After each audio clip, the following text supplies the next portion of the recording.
बा मार चार बार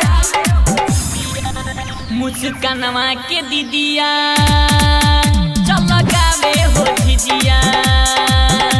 कजलिया के दीदिया चल गावे हो झिझिया कलसा के ऊपर जरा लो ना डिबिया रे नेहवा के दीदिया चल गावे हो झिझिया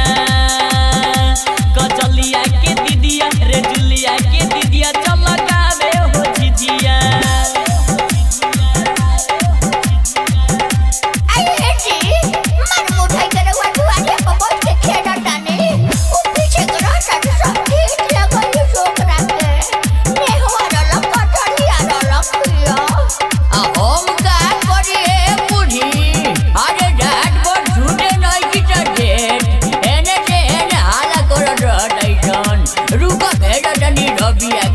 झूठे चोना करेलू तू कर ना दे देख झिझिया घुमावे के होता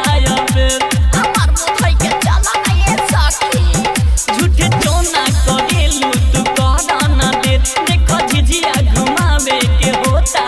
पखिया में गाजर कलहो माथे पे डलिया धलहो बड़ी पैसा मिली सखी मुखिया के घरे चलहो आवल जाई तो देखे के बटी भिया एरे नेहवा के दीदिया चल गावे हो झिझिया मुस्कानवा के दीदिया रे जुलिया के दीदिया चल गावे हो झिझिया।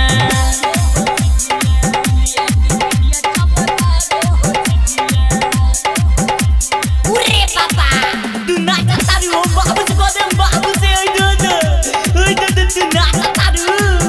देखा तानी मुस्कानवा के संग नाचत रहलू हो झिझिया में माइक को चल गानवा चलो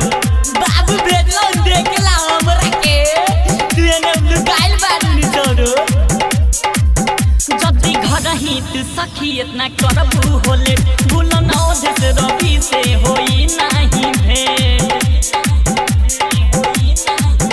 जदी घर ही तू सखी इतना करबू होले भूल न ओधे से राजा से होई नहीं भेंट मुना अनिल आवेले बड़ी उने के देवेले पैसा रखे खाती सखी हे केचा बेग देवेले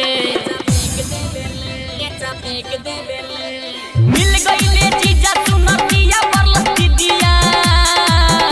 रे नेहवा के दीदिया चल गावे रे झिझिया